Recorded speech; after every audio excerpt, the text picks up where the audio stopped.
It's another episode of Bob. Bit of a spoiler in the background there. Look at that. Roof panel.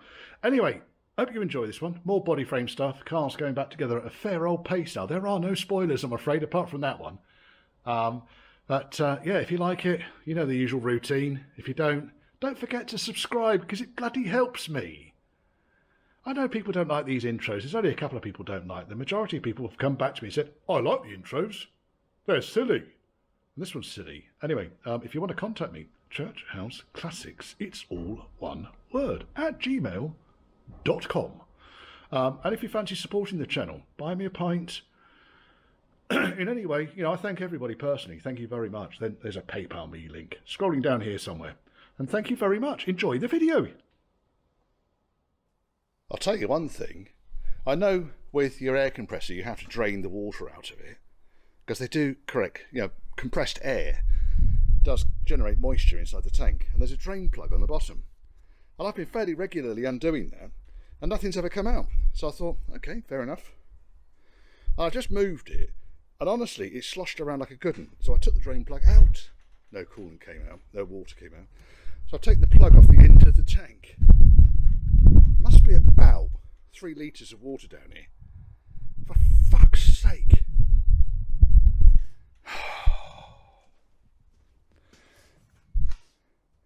Bastard. God's sake.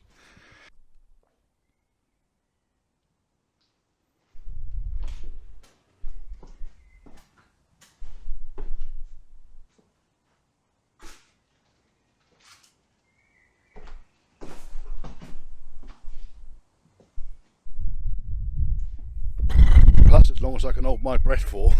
It's a bit fumy in there. But that's the outside and the outside of the bulkhead, inside of the goalpost, painted. Right, I'm packing up. It's gone. 5 o'clock on a Sunday. It's too much, mate. It's too much. Well, next morning we're in.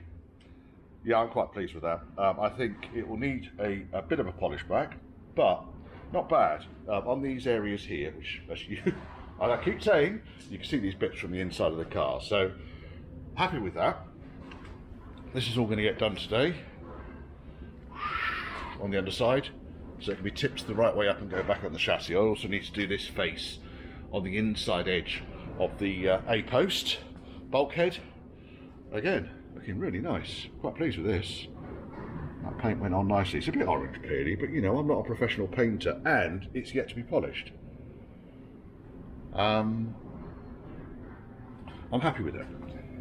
I was a bit concerned that the colour wasn't absolutely bang on when it comes to the original. So if I pop the original here without scratching the fucking paint, what do you think? I mean, okay, this is faded, it's old. When I wipe it back and get the dust off it, it's closer. But then I took a swab yesterday, so dipped the paint. And when I put that against there, it's pretty darn close. It's a little bit darker if anything, but I think because the whole car's being painted, I'm happy. Right, let's get on with today. So I don't know if you're aware, but when you paint a car, it's a long and laborious process. So it's all about prep, and a bit more prep, followed by some prep. And then finally, you spend about 3 minutes lobbing the paint on. Don't worry about that being really crap. That's just to protect the primer. That's all covered up by the top dash. It's these edges that I was concerned about. By lobbing the primer, like lobbing the top coat on, and then fucking off out of the workshop because it is horrible, stink, and you don't want to sit there wearing your mask. And then when you've done all that, then you can leave it for 12 minutes and then come back and do a bit more. Because I just let each coat go on. I don't spray it on as wet as I can, not like you did with Selly where you load it up. No, with this 2-pack acrylic stuff, I tend to dust it on and just put very, very, very fine coats on. And then, except for up here, it ran out of paint up here. There's a run there, look at that. That's bad, Richard. But that's all, again, all hidden by the deck. That's the only run I've found. Look at that. And then the final coat, and I ran out of paint just as I was putting the final coat on. You kind of put just a splash more thinners into whatever you've got left in the gun, and then spray it on. Just mist it over the top. The thinners kind of just breaks down the last of the surface and gives it a bit of a sheen. That's all I really do. Like I said, I'm not a professional painter, but I'm pleased enough with that. Now, on the goalpost, the only bits that I'm going to be able to see are going to be the top rail. The rest of it is largely hidden by body panels. Oh, sorry, and the inside edges. Talking bollocks there, Richard, weren't you? So I will flip this over now that this paint's all gone off, and get that done. I mean, I did this yesterday afternoon, so it's had, what did we now, 10:15. It's had a fair while to go off. It's nice. I'm pleased with it. Now, somewhat controversially, I painted the rear cross member body colour, because I think they probably were originally. Oh, that's nice, it's raining. I think they were originally.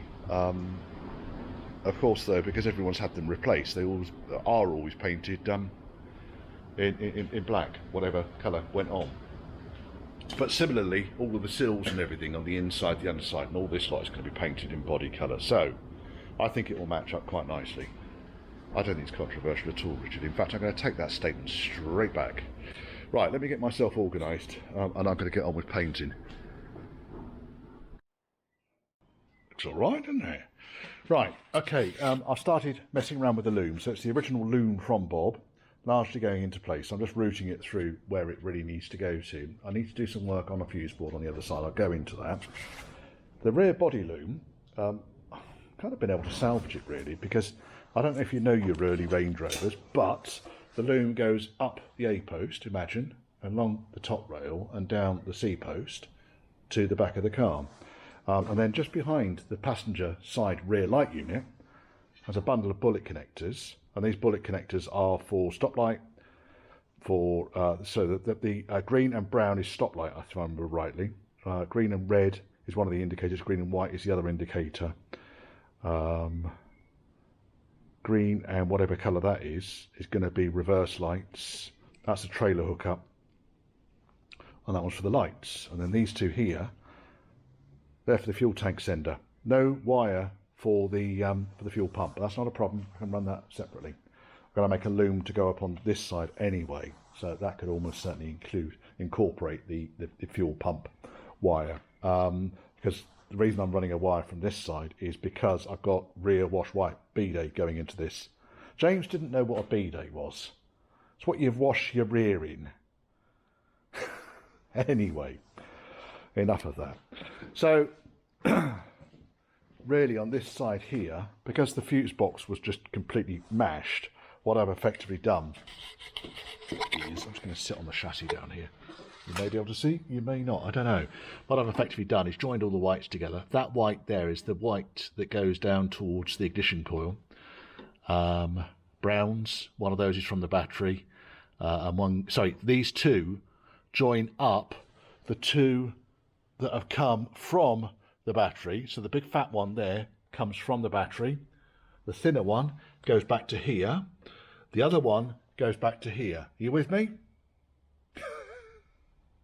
This one here is for the relay for the rear heated rear window, which goes there. Fucking hell. So I'm quite happy with this loom actually. I've been through and I've cleaned up all of the ends that go through to the light units and so forth. There's not an awful lot to it. So that's the main body loom. The rear loom, as you've seen, serviceable. I can work with that. The engine loom is a complete catastrophe, and I ordered one, a replacement one, from the usual suspect, and it's just not, I don't know where it is. So I've started unpicking this thing, and I'm just going to make it myself. It's actually not that bad. The biggest problem I've got here is just the amount of oil on it. So I shall chop the connector off, make the rest of the loom up. Side frame, don't worry about the fact it's not shiny. It's underneath the car, folks. It doesn't need, I don't need to be putting my effort into flattening back primer, potentially going through to bare metal, in order to get a shiny finish underneath the car. The idea is just that it looks good underneath. Okay, so I've dusted it around and about, gone up the B post a little bit, gone up the A post a little bit, so that I'm done on the inside here. Again, it's largely hidden by trim, but once it's all in place, I don't want to be fucking around with it. That's all done. Goal post is all done, except for I completely forgot about the little bit at the top there, which I need to get sorted out. So I started putting that in place, and that's just a mess at the moment. Trying to sort that out. Slam panel. It's the back of it. I should do the front of it properly. It needs all flatting back. Decent coat on that. Got to do the inner wing still, of course. I want to get tomorrow I want to get the goal post and that side frame back on the chassis, because it will then give me the room to work on that side frame and also the front inner wings. With me? Should be. And then down here, keeping out of the way, are the seat boxes, just waiting for a quick dusting of Palomino. I will need to flat back the surfaces around the front, because you can see those. And while it doesn't want to be really kind of mega shiny, it's going to look a little bit better if it's got some decent reflection. Now, you'll notice the fuel tank's in. So the bracket welded in absolutely beautifully. I've just gone over with a bit of Dynex, and I thought, oh, do you know what? I really should just tickle these, each one of these, with the welder, just to captive the bolts in place. Otherwise, someone's going to be swearing at me down the road when they come to take the fuel tank out, and they haven't got access to the middle bolt. So I will just put a double weld onto each of those to hold them in place. Fuel tank in. Yeah, like I said, this thing's going to start showing some fairly significant progress. So this time tomorrow, 2/3 of the body frame's going to be on. Just that bit over there that I'll be waiting for. And I can crack on with that. And then obviously once the side frames are on, well, not obviously actually, I learnt this. You can't put the side frames on if the inner wings are already on the bulkhead.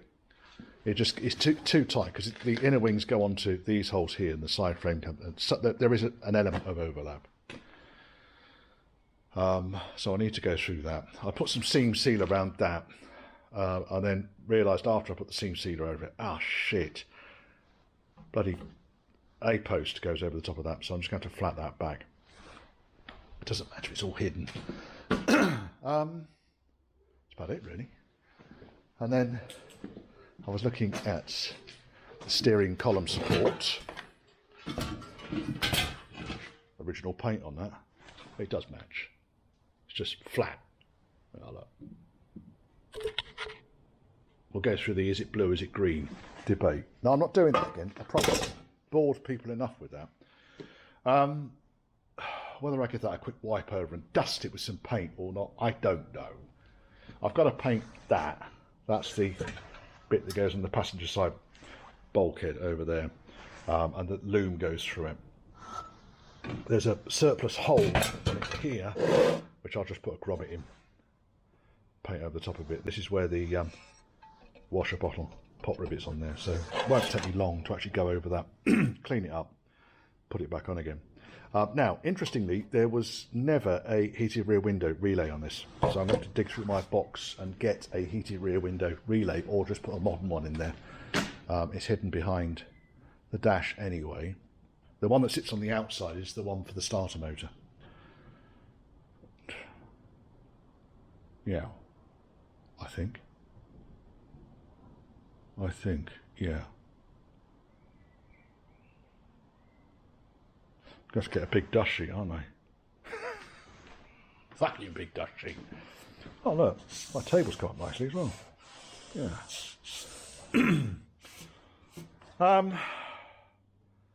Yes. All very good. Be nice to see this with the outer wings and stuff on it. I mean, I concentrated on this edge here, really just to make sure that bit there is covered over by the outer wing. But this bit here you can see. Same over here. Top piece as well, you can see. You take that off before I forget about it.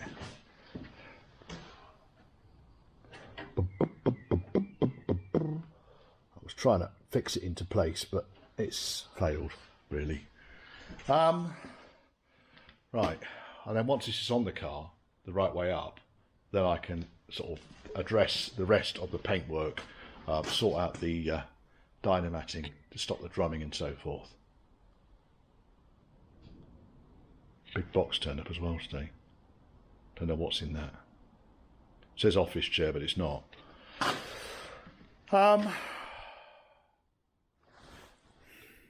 It's gone 7, I'm going home.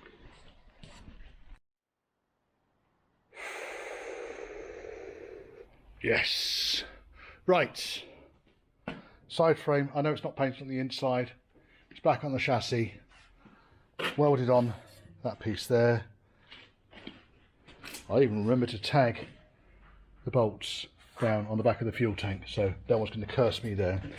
I still need to straighten this piece out here. It's not beautifully straight, but it's roughly in the right sort of place. Scratch the fucking paint. It happens. That's why I didn't want to go berserk painting absolutely everything. Now, I'm fairly confident this is in exactly the right position. Now, I put the side glass seal in. I still need to flat some of these welds back down here. It's not going on beautifully, but it's going to go in there. It certainly fits at the front edge here nicely. Fits at the top there. It's not the best seal in the world though, is it?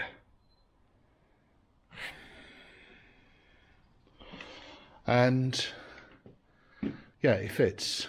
And then I've just been making up the lip to go along the bottom of the driver's side frame. So I kind of got it all into place now, and I was just about to tickle it with the welding stick. And I thought, oh, do you know what? You might want to see all the aggravation that goes into measuring and measuring and measuring and measuring and measuring and measuring and welding these fucking things. Right, we are where we are with it, which is good.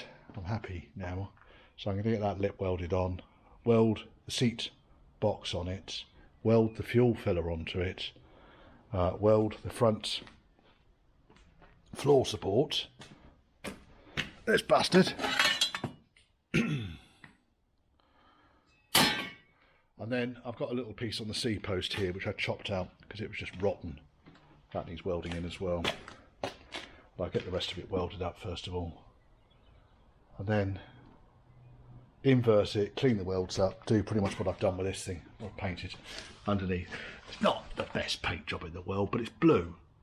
It's under the car. And everything's lining up nicely now. Oh yes. And then, as you can see, started putting the loom through. So I had a chat with Auto Sparks this morning, who are making up the replacement sections of the loom, and because of Corona bollocks, COVID, whatever, Kung Flu, whatever we're going to call it, they've got a 4 to 6 week lead time from today on that loom. So I've ordered up the necessary to rebuild this engine loom, which is horrible, and I'll go through that when I get the parts in. But that just basically needs remaking. I'll try and salvage this connector if I possibly can. Otherwise, I need to chop the connector off on the main bulkhead, because that I don't think I can get hold of. They're moulded onto the cables. But I think most of these cables are actually quite secure up until it gets down to this area here, which has been running down next to the driver's side exhaust, which is why those are cracked. These wires here, they ran down the middle of the engine. That's why they're cracked. Get that done. I was hoping to get this painted today, but it's just been a day of phone calls and shenanigans and measuring and making up panels. I can almost imagine there being a dash in here now, can't you? As soon as this body frame's on, that's the rear side frame that goes up over the top then. I shall route that in and make sure before I commit to painting that that's going to fit. It should be alright. I'm fairly sure it's going to be okay. Yes. I don't know what you're looking at. What are you looking at? You're looking at that. I am knackered. Oh dear. It's 5:30. Right. I'm going to get on and do this lip. And then I'm going to sleep like a baby tonight. I shall be pleased when the welding on this is done, because that's going to be the really physical stuff out of the way, and I can start getting on with more delicate stuff then. I've still got to do the passenger door. I've been in touch with a couple of sources just to double check there are no driver's doors available. prior to committing to this. And then once kind of all the body frame is together and the roof's on it, and I've painted the inside of the body frame, it's going to be better than that. That needs flatting back. I'm going to flat that back and top coat that. That was just dusted on a bit of extra paint, dusted it on there. I'll flat it back because that's the bit you see. Similarly here, that's not quite so bad there, but it still needs flatting back. You can hear how coarse that is. That all needs flatting back. And then all of this will get painted. In the meantime, I've ordered up the fuse box, which is going to go on the inside of the glove box down here. Blade fuses. I've still got the old fuse box. It will just sit on the panel, and I'll put the cover over the top of it, so it looks like it's a fuse box, but it isn't. It's just when they get like that, and someone's just broken all the terminals off it, it's just not worth fucking around with. I've got 4 green circuits that need fusing. Then I've got heated rear window, not sure. Yeah, I can fix it. It does get quite satisfying when you get chunks of the car back on, and you think, yeah, it's not bad that. I even got the pedal box out, just double check the pedal box fits. Of course the pedal box fits, but you know, I'm going to put the old pedal box back in the old bulkhead. So bits of that are quite good. I wanted to get the side frame in before I start fucking around with dash, because obviously I'm going to paint all the inside edges. Not a dramatic amount, but basically all of the black stuff here you can see inside the car. All of that area is largely covered with cappings, but you can see the edges of it.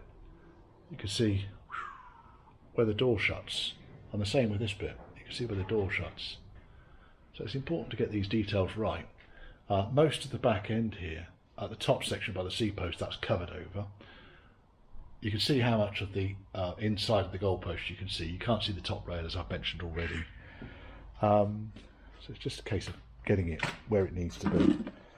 Pretty much everything that I've dusted over down here is going to get covered in Dynamat, but I want to get the transmission cover in first of all before I start fucking around with that. I can't put, I suppose I could do the bit up the top here, behind where the heater would go, because then I could put the heater in. I did think about getting the big sound deadening sheet that goes behind on the diesels and the later petrol cars that goes around there, but finding one is kind of the issue at the moment.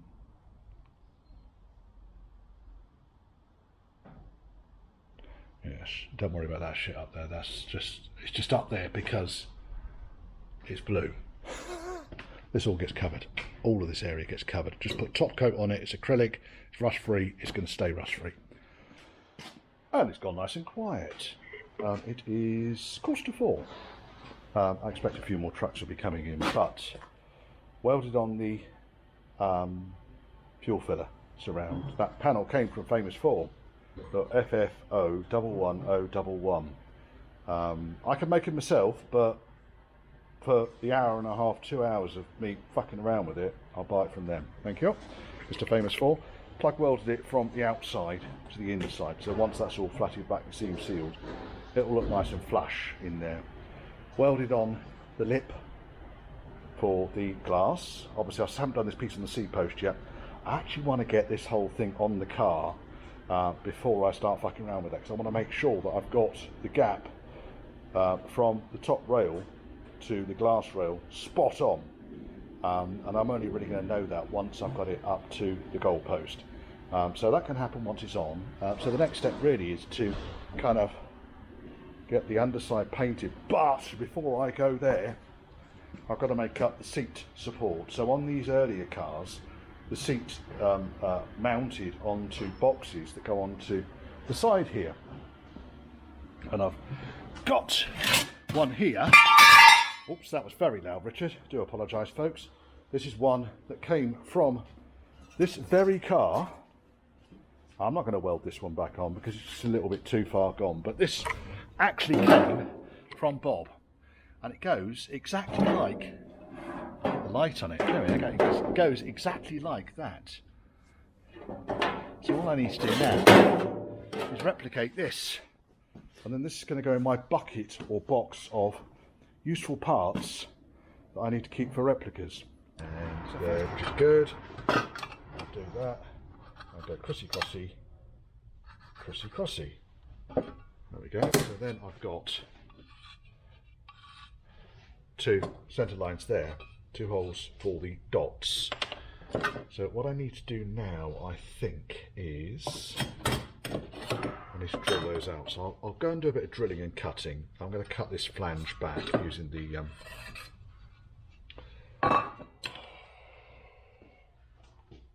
chopper thing, whatever it's called. You come and watch.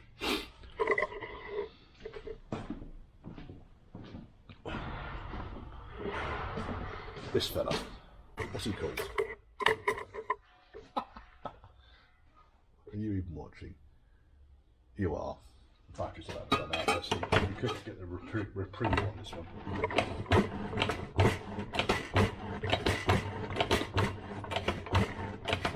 This is 18 gauge seal, this box.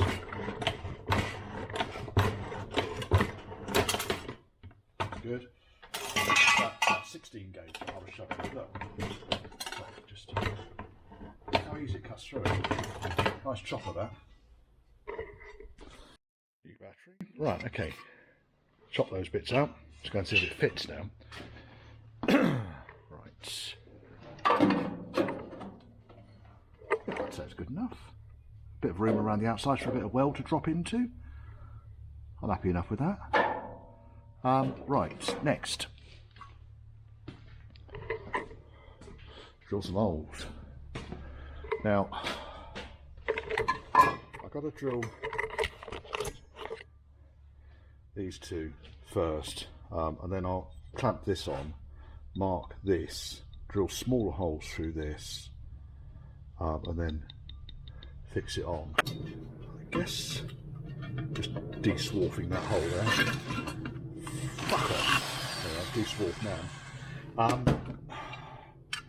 That's it's going to be fine for this. So that's what we'll do is I will put that underneath there. Use me red pen of marking on turds. There we go. Drill a couple of holes through that.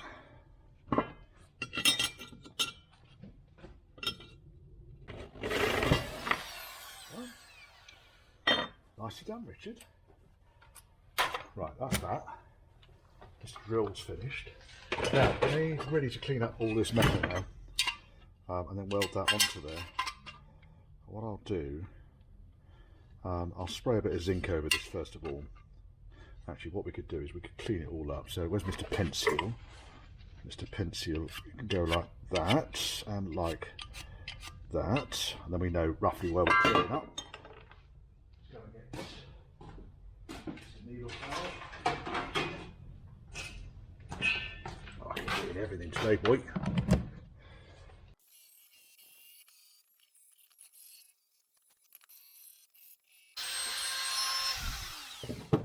Right, let's weld this on first of all. So what I'll do is I will fix it on with bolts and washers.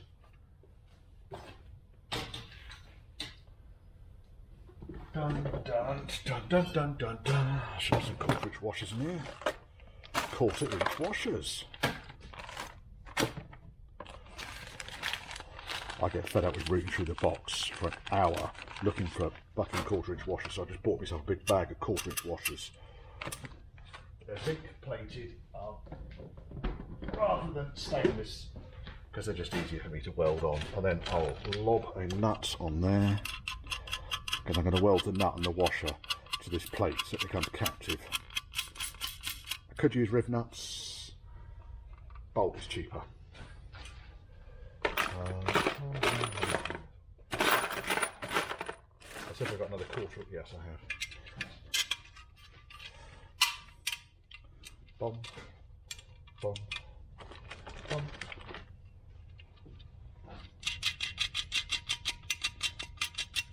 I'll go and weld this bastard on.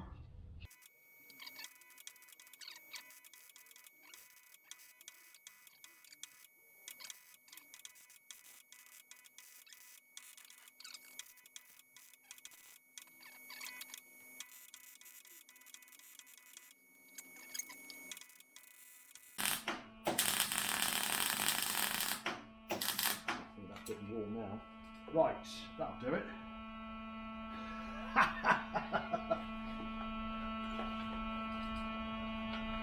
That's too high current's gone right the way through. Right, we'll let that cool down and then I'll fit it. And then as if by magic it's welded in. It's quite hot still. Some of the contamination up here. There was a lot of existing weld up here which I wanted to kind of butt up against it. We tidied up. A lot of this is covered with insulation and stuff anyway, but it's in. And that's, I believe, the last bit of welding apart from that I need to do on this body frame, side body frame. So I'm going to invert it tomorrow and I'm going to paint the underside and get it on the chassis.